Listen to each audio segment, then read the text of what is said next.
A deputada Aline Sloitz, em uma transmissão ao vivo, comentou o inquérito de que foi alvo, conduzido pelo ministro Alexandre de Moraes, do STF. A deputada publicou um vídeo com os melhores momentos da live e afirmou: "Minha honra, meu nome, minha reputação e meu trabalho não podem ser lesados por senhores de capa preta que se acham semideuses." Assista.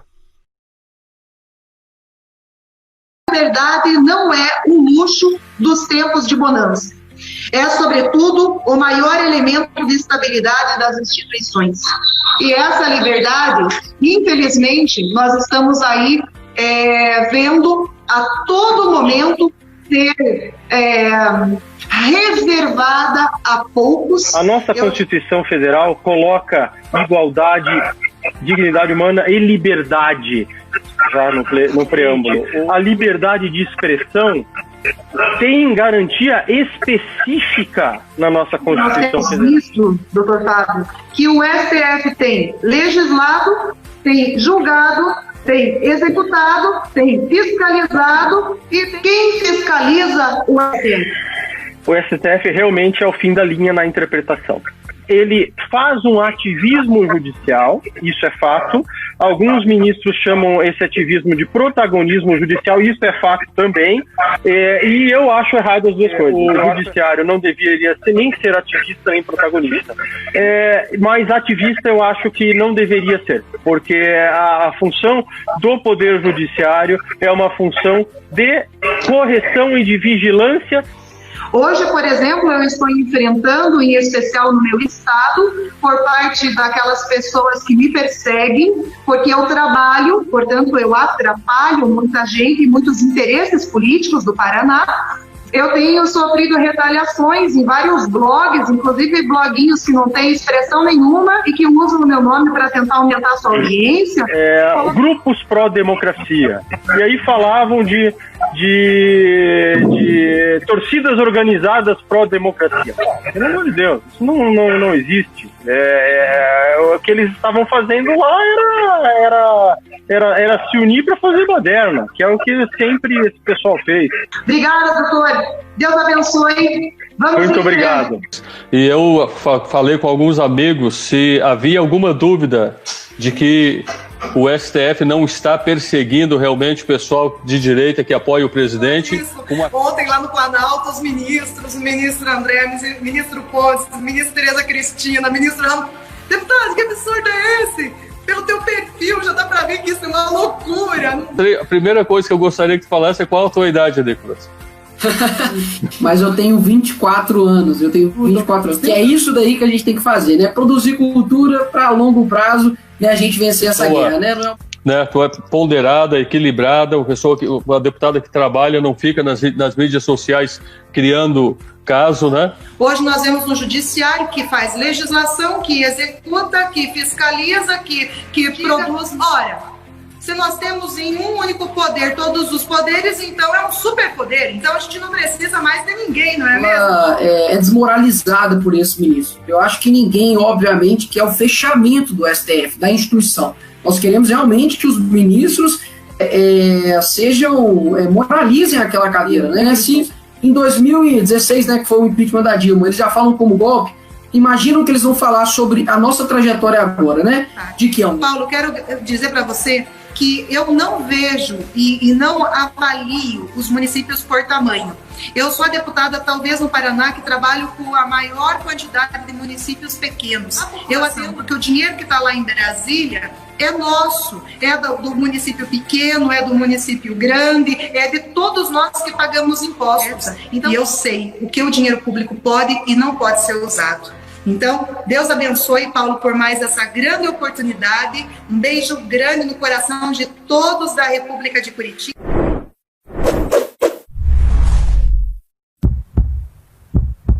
A nossa conversa de hoje seja muito produtiva e que seja também esclarecedora. Obrigado. Que bom.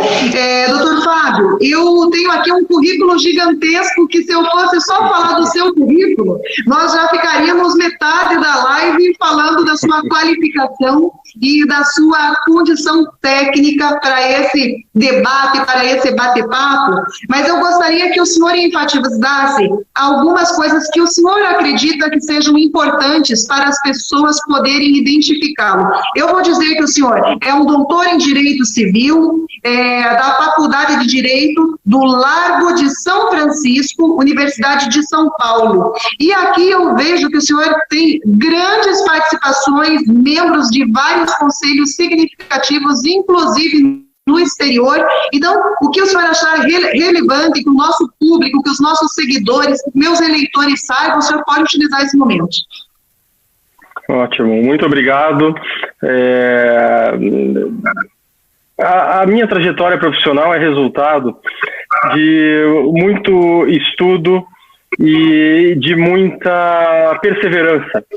E eu entendo que os seus eleitores, que são notadamente eleitores que valorizam a liberdade, que valorizam o trabalho, se identificarão muito comigo nessa conversa. Procurarei ser o mais simples possível. Não se impressionem pelo fato de eu ter qualificações acadêmicas. Espero ser o mais objetivo e espero que essa nossa conversa faça com que o final de semana de todos seja mais alegre e possibilite boas reflexões.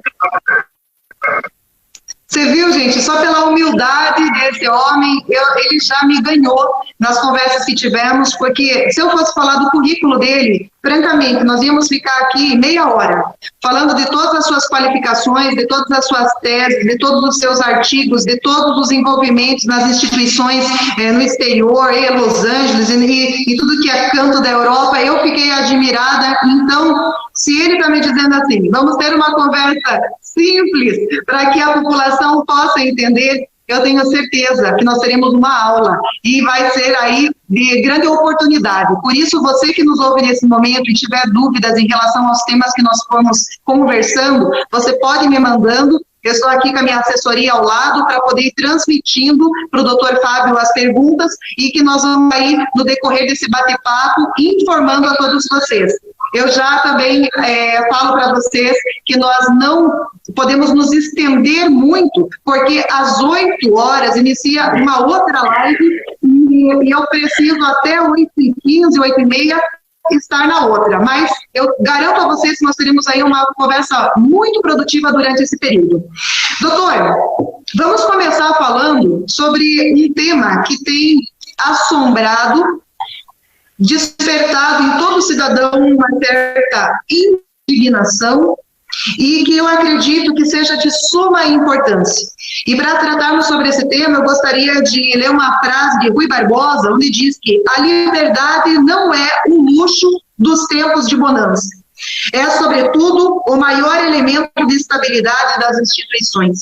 E essa liberdade, infelizmente, nós estamos aí vendo a todo momento ser reservada a poucos, eu diria assim, selecionada para alguns, e nós vemos que num momento tão importante da democracia brasileira, onde temos um presidente eleito democraticamente, que respeita os 3 poderes, eu gostaria que o senhor falasse um pouquinho para nós nessa síntese e na parte legal do que é essa liberdade e o que estão nos cerceando. Bem, liberdade é um valor e um princípio. A liberdade, se nós olharmos, já que você, deputada Aline, pediu uma opinião a respeito da liberdade no sentido legal, eu vou trazer o preâmbulo da Constituição Federal. A nossa Constituição Federal coloca igualdade, dignidade humana e liberdade já no preâmbulo. O objetivo da República Brasileira, liberdade consta. A dignidade da pessoa humana que não se que sempre é unida, que sempre é junta à liberdade, consta do preâmbulo da nossa Constituição. A liberdade não é só um direito fundamental, não é somente um dos principais direitos. A liberdade, em diversas de suas formas, e principalmente a liberdade de expressão, tem garantia específica na nossa Constituição Federal, tanto pelo artigo 5º, que trata das liberdades e garantias fundamentais, quanto pelo artigo 220 da Constituição, que trata da liberdade de expressão e da liberdade de manifestação e também da liberdade de imprensa. É um erro, conforme dentro desse ambiente de polarização que nós vivemos, e sugiro que talvez na frente nós possamos conversar um pouco mais, o tempo permitindo, a respeito da polarização, a respeito da autoridade, a respeito da situação atual de coisas, mas já que estamos tratando antes da questão jurídica, a nossa Constituição garante a liberdade na sua forma mais abrangente. E qualquer limitação ou restrição à liberdade de expressão tem que constar da própria Constituição Federal. Não é lei que pode cercear a liberdade de expressão, é a própria Constituição Federal.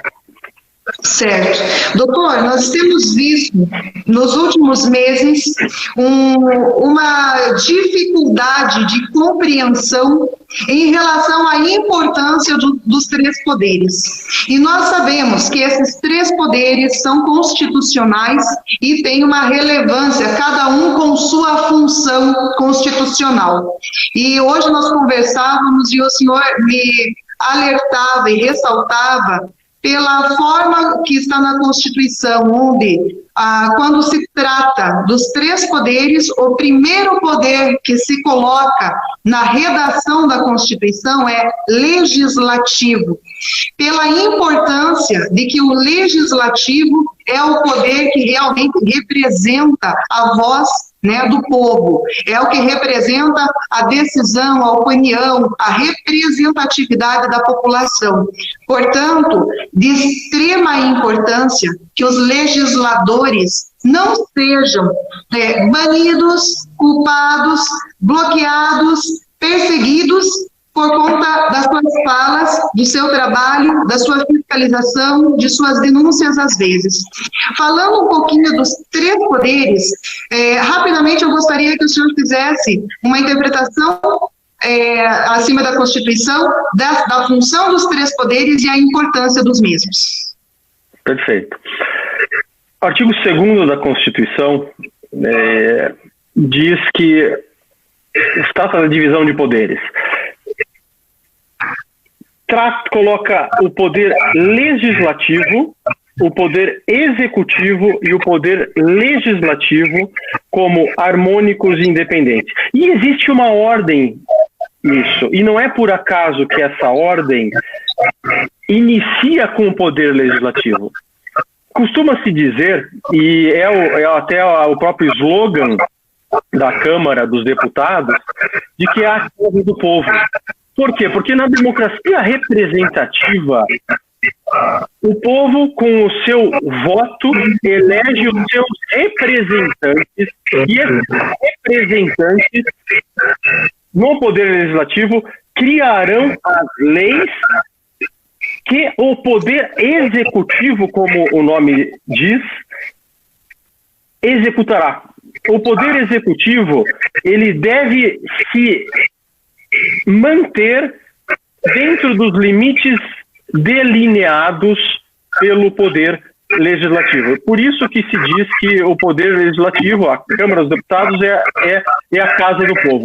Já o Senado Federal, que é a casa, a alta casa, e nesse sistema bicameral que existe em diversos países do mundo, a Casa Alta ou o Senado representa os estados.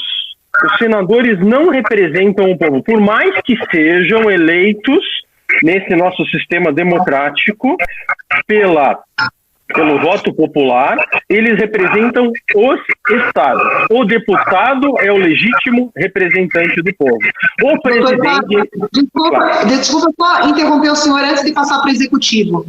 As pessoas têm muita dúvida e questionam muitas vezes por que tem deputado e por que tem senador se os dois fazem a mesma coisa. Então, essa explicação sua é muito simples e eu acho que é importantíssima para a população entender que existem duas casas porque as funções e as representatividades são diferentes. Então, às vezes, por falta da compreensão desta importância, é que as pessoas acabam criticando ou falando, postando coisas que realmente não condizem com a realidade e com a importância